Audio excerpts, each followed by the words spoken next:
ಕಲುಷಿತ ನೀರನ್ನು ಸೇವಿಸಿ ಮೂವರು ಸಾವನ್ನಪ್ಪಿರುವ ಶಂಕೆ ವ್ಯಕ್ತವಾಗ್ತಾ ಇದೆ. ವಾಂತಿ ಭೇದಿಯಿಂದ ಆಸ್ಪತ್ರೆಗೆ ದಾಖಲಾಗಿದ್ದ ಮೂವರು ಸಾವನ್ನಪ್ಪಿದ್ದಾರೆ.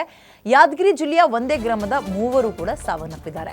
ಸುರಪುರ ತಾಲೂಕಿನ ತಿಪ್ಪನಟಗಿ ಗ್ರಾಮದಲ್ಲಿ ನಡೆದಿರುವಂತಹ ಘಟನೆ ಇದು. 10 ದಿನಗಳ ಹಿಂದೆ ವಾಂತಿ ಭೇದಿಯಿಂದ ಆಸ್ಪತ್ರೆಗೆ ದಾಖಲಾಗಿದ್ರು. ಚಿಕಿತ್ಸೆ ಫಲಿಸದೆ ಮೂವರು ವೃದ್ಧರು ಸಾವನ್ನಪ್ಪಿದ್ದಾರೆ.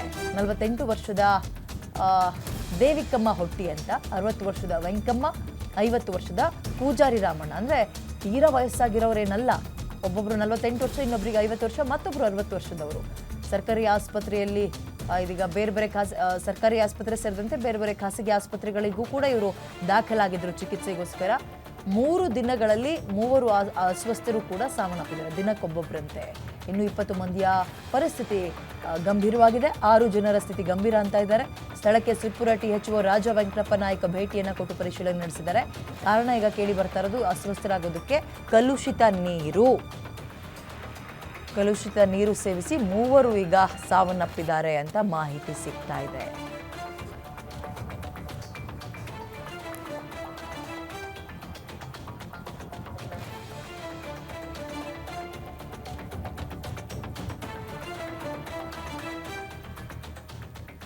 ಓಕೆ, ನೀರು ಕಲುಷಿತ ಆಗೋಕೆ ಕಾರಣ ಏನು? ಟ್ಯಾಂಕರ್ ಕ್ಲೀನ್ ಮಾಡಿರ್ಲಿಲ್ವಾ ಅಥವಾ ಏನು ಕರ್ಮ ಅನ್ನುವಂಥದ್ದು ಇನ್ನೂ ಗೊತ್ತಾಗಬೇಕು. ನೋಡಿ, ಈ ರೀತಿಯ ಕಲುಷಿತ ನೀರು ಸೇವಿಸಿ ವಿದ್ಯಾರ್ಥಿಗಳು ಅಸ್ವಸ್ಥ, ವಯಸ್ಸಾಗಿರೋರು ಅಸ್ವಸ್ಥ, ಇಡೀ ಗ್ರಾಮವೇ ಅಸ್ವಸ್ಥರಾಗಿದ್ದಾರೆ. ಇಂಥ ಸುದ್ದಿಯನ್ನು ಅನೇಕ ಬಾರಿ ಕೇಳ್ತಾ ಇರ್ತೀವಿ. ಇಷ್ಟೆಲ್ಲ ಕೇಳಿದ ಮೇಲೂ ಕೂಡ ಯಾರು ಎಚ್ಚರಿಕೆಯನ್ನು, ಮುಂಜಾಗ್ರತಾ ಕ್ರಮವನ್ನು ವಹಿಸಲಿಲ್ಲ ಅಂದರೆ ಬೇಜವಾಬ್ದಾರಿತನ ಆಗುತ್ತೆ.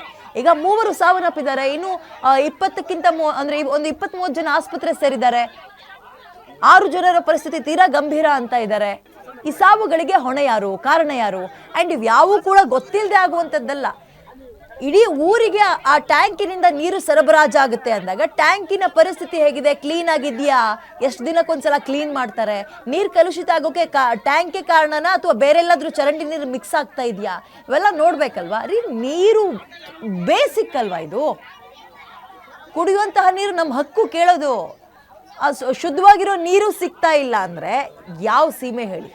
ಮತ್ತೊಂದು ಕಡೆ ನಾವು ಆರ್ಥಿಕವಾಗಿ ಅಲ್ಲಿ ಇಲ್ಲಿದ್ದೀವಿ, ಇಷ್ಟನೇ ಸ್ಥಾನ ಅಂತ ಹೇಳ್ಕೊಳ್ತೀವಿ, ಬೊಬ್ಬೆ ಹೊಡಿತೀವಿ. ಹಳ್ಳಿಗಳ ಕಡೆ ನೋಡೋದಾದ್ರೆ ಕುಡಿಯೋ ನೀರು, ಸರಿಯಾದಂತಹ ನೀರನ್ನು ಒದಗಿಸೋಕ್ಕಾಗ್ತಾ ಇಲ್ಲ. ಶೇಮ್ ಆಗುತ್ತೆ. ಆ್ಯಂಡ್ ಯಾದಗಿರಿಯಲ್ಲಿ ಇಂತಹ ಕಂಪ್ಲೇಂಟ್ಗಳು ಮೊದಲನೇ ಬಾರಿ ಅಲ್ಲ.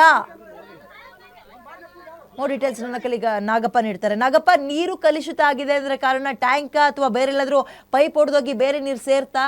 ರೀಸನ್ ಏನು? ಮತ್ತು ಗಂಭೀರ ಅಂತ ಇದ್ರಲ್ಲ, ಅವ್ರಗಳ ಪರಿಸ್ಥಿತಿ ಹೇಗೆ? ಡಾಕ್ಟರ್ ಏನ್ ಹೇಳ್ತಾ ಇದ್ದಾರೆ? ವಿದ್ಯೆ, ಇದು ಯಾದಗಿರಿ ಜಿಲ್ಲೆಯ ಸುರಪುರ ತಾಲೂಕಿನ ತಿಪ್ಪನಟಗಿ ಗ್ರಾಮದಲ್ಲಿ ಕಳೆದ 10 ದಿನಗಳ ಅವಧಿಯಲ್ಲಿ ಅಲ್ಲಿ ಏನು ವಾಂತಿ ಭೇದಿ ಕಾಣಿಸಿಕೊಂಡಿದೆ. ಪ್ರಮುಖವಾಗಿ ಆ ಗ್ರಾಮಕ್ಕೆ ನೀರು ಪೂರೈಕೆ ಮಾಡುವಂತಹ ಪೈಪ್ ಲೀಕೇಜ್ ಆಗಿದೆ ಎಂದು ಅಲ್ಲಿನ ಗ್ರಾಮಸ್ಥರು ಕೂಡ ಆರೋಪ ಮಾಡಿದ್ದಾರೆ. ಆದರೆ ಅದೇ ರೀತಿಯಾಗಿ ಅಲ್ಲಿ ನೀರು ಪೂರೈಕೆ ಮಾಡುವಂತಹ ಟ್ಯಾಂಕರ್ ಕೂಡ ಸ್ವಚ್ಛತೆ ಮಾಡಿಲ್ಲ. ಪರಿಣಾಮವಾಗಿ ಕಳೆದ 3 ದಿನಗಳ ಅವಧಿಯಲ್ಲಿ 3 ಜನರು ಮೃತಪಟ್ಟಿದ್ದಾರೆ. ಈ ಸಂಬಂಧಪಟ್ಟಂತೆ ನಾವು ಕೂಡ ಗ್ರಾಮಸ್ಥರು ಆರೋಪ ಏನಂತಂದ್ರೆ, ಕಲುಷಿತ ನೀರು ಸೇವನೆಯಿಂದ ವಾಂತಿ ಭೇದಿಯಿಂದ ಬಳಲಿ ಅವರು ನಂತರ ಅಟ್ಯಾಕ್ ಆಗಿರ್ಬೋದು ಹಾಗೂ ವಿವಿಧ ಕಾಯಿಲೆಯಿಂದ ಬಳಲಿ ಮೃತಪಟ್ಟಿದ್ದಾರೆ. ಇದಕ್ಕೆ ಪ್ರಮುಖ ಕಾರಣ ಕಲುಷಿತ ನೀರಿನಿಂದ ಈ ಘಟನೆ ಆಗಿದೆ ಎಂದು ಗ್ರಾಮಸ್ಥರು ಆರೋಪ ಮಾಡಿದ್ದಾರೆ. ಆದರೆ ಈ ಬಗ್ಗೆ ಕೂಡ ಘಟನಾ ಸ್ಥಳಕ್ಕೆ ಕೂಡ ಸಂಬಂಧಪಟ್ಟಂತ ಇಲಾಖೆ THO RV ನಾಯಕ್ ಅವರು ಭೇಟಿ ಕೊಟ್ಟಿದ್ದಾರೆ. ಈ ಸಂದರ್ಭದಲ್ಲಿ ಗ್ರಾಮಸ್ಥರು ಕೂಡ ತಾಲೂಕು ಪಂಚಾಯತ್ EO ಅವರಿಗೆ ಕೂಡ ತರಟೆ ತೆಗೆದುಕೊಂಡಿದ್ದಾರೆ. ಪ್ರಮುಖವಾಗಿ ನಮ್ಮ ಊರಲ್ಲಿ ನೀರು ಪೂರೈಕೆ ಮಾಡುವಂತ ಊರಲ್ಲಿ ಏನು ಪೈಪ್ ಲೀಕೇಜ್ ಆಗ್ತಿದೆ, ಇದರಿಂದ ನಾವು ಪದೇ ಆಸ್ಪತ್ರೆಗೆ ದಾಖಲಾಗುವಂತ ಪರಿಸ್ಥಿತಿ ಎಂದು ಅಧಿಕಾರಿಗೆ ತಡೆ ತೆಗೆದುಕೊಂಡಿದ್ರೆ. ಈ ಸಂಬಂಧಪಟ್ಟಂತೆ ಈಗಲೇ ಗ್ಯಾರಂಟಿ ನ್ಯೂಸ್ಗೆ THO RV ನಾಯಕ್ ಅವರು ಕೂಡ ಮಾಹಿತಿ ಕೊಟ್ಟಿದ್ರೆ. ಏನಂತಂದ್ರೆ, ಅಲ್ಲಿ ಏನು 3 ಮೃತಪಟ್ಟಿದ್ರೆ ಅದರಲ್ಲಿ ಓರ್ವ ಮಹಿಳೆಗೆ ಏನು ಹೃದಯ ಕಾಯಿಲೆ ಇತ್ತು, ಹೀಗಾಗಿ ಹಾರ್ಟ್ ಅಟ್ಯಾಕ್ ನಿಂದ ಮೃತಪಟ್ಟಿದ್ದಾರೆ ಅಂತ ಹೇಳಿದ್ದಾರೆ. ಅದೇ ರೀತಿಯಾಗಿ ಇನ್ನೊಬ್ಬ ವ್ಯಕ್ತಿ ರಾಮಣ್ಣ ಬ್ರೇನ್ ಟ್ಯೂಮರ್ ನಿಂದ ಮೃತಪಟ್ಟಿದ್ದಾರೆ. ಇನ್ನೊಬ್ಬ ಮಹಿಳೆ ಕೂಡ ಕಿಡ್ನಿ ವೈಫಲ್ಯದಿಂದ ಮೃತಪಟ್ಟಿದ್ದಾರೆ ಎಂದು ಮಾಹಿತಿ ನೀಡಿದ್ದಾರೆ. ಆದರೆ ಇದು ಪ್ರಮುಖವಾಗಿ ಈ ಬಗ್ಗೆ ವಾಟರ್ ಟೆಸ್ಟ್ ಕೂಡ ಲ್ಯಾಬ್ಗೆ ಕೂಡ ಕಳಿಸಿದರೆ ಏನು ಲ್ಯಾಬ್ನ ವರದಿ ಬಂದ ನಂತರ ಇದರ ಬಗ್ಗೆ ಸ್ಪಷ್ಟ ಮಾಹಿತಿ ಕೂಡ ಲಭ್ಯವಾಗಲಿದೆ. ವಿದ್ಯೆ, ನಾಗಪ್ಪ, ಯಾದಗಿರಿ ಭಾಗದಲ್ಲಿ ಈ ರೀತಿಯ ಕಲುಷಿತ ನೀರು ಸೇವಿಸಿ ಅಸ್ವಸ್ಥರಾಗಿದ್ದಾರೆ, ಸಾವನ್ನಪ್ತಾ ಇದ್ದಾರೆ ಅನ್ನೋ ಸುದ್ದಿ ನಿಜಕ್ಕೂ ಹೊಸದಲ್ಲ. ಪದೇ ಇಂತಹ ಘಟನೆಗಳು ಹಲವಾರು ಗ್ರಾಮಗಳಲ್ಲಿ ಆಗ್ತಾ ಇದೆ ಅಂದಾಗ ಮುಂಜಾಗ್ರತಾ ಕ್ರಮ ಯಾಕೆ ಯಾರು ತಗೊಳ್ತಾ ಇಲ್ಲ?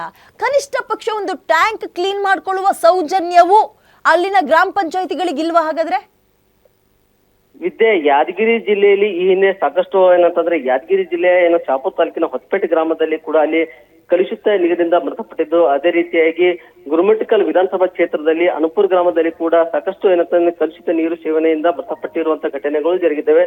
ಪದೇ ಪದೇ ಇಂತ ಎಲ್ಲಾ ಘಟನೆ ನಡೀತಿದ್ರು ಕೂಡ ಪಂಚಾಯತ್ ಇಲಾಖೆ ಅಧಿಕಾರಿಗಳು ಮಳೆಗಾಲ ಸಂದರ್ಭದಲ್ಲಾದ್ರೂ ಎಚ್ಚೆತ್ತುಕೊಂಡು ಗ್ರಾಮಕ್ಕೆ ಏನು ಶುದ್ಧ, ಪ್ರಮುಖವಾಗಿ ಒಂದು ಆರೋಗ್ಯ ಚೆನ್ನಾಗಿರ್ಬೇಕಾದ್ರೆ ಶುದ್ಧ ಕುಡಿಯೋ ನೀರು ಅತಿ ಮುಖ್ಯ. ಆದ್ರೆ ಗ್ರಾಮಕ್ಕೆ ಪೂರೈಕೆ ಮಾಡುವಂತ ನೀರೇ ಇಲ್ಲಿ ಅಶುದ್ಧವಾದ್ರೆ ಜನರಿಗೆ ಅನಾರೋಗ್ಯಕ್ಕೆ ತುತ್ತಾಗಿ ಈಗ ಜೀವ ಕಳೆದುಕೊಳ್ಳುವಂತ ಪರಿಸ್ಥಿತಿ ತಲೆದೋರಿದೆ. ಆದ್ರೆ ಅಲ್ಲಿನ ಗ್ರಾಮ ಪಂಚಾಯತ್ ಅಧಿಕಾರಿಗಳು ಎಚ್ಚೆತ್ತುಕೊಂಡು ಒಳ್ಳೆ ನೀರು ಪೂರೈಕೆ ಮಾಡಬೇಕಾಯ್ತು. ಸಂಬಂಧಪಟ್ಟಂತ ಇಲಾಖೆ ಅಧಿಕಾರಿಗಳು ಸಂಪೂರ್ಣ ಬೇಜಾರಿತನದಿಂದ ಇಂತ ಘಟನೆಗೆ ಕಾರಣವಾಗ್ತಾ ಇದೆ. ವಿದ್ಯಾ, ಧನ್ಯವಾದ ಡೀಟೇಲ್ಸ್ಗೆ.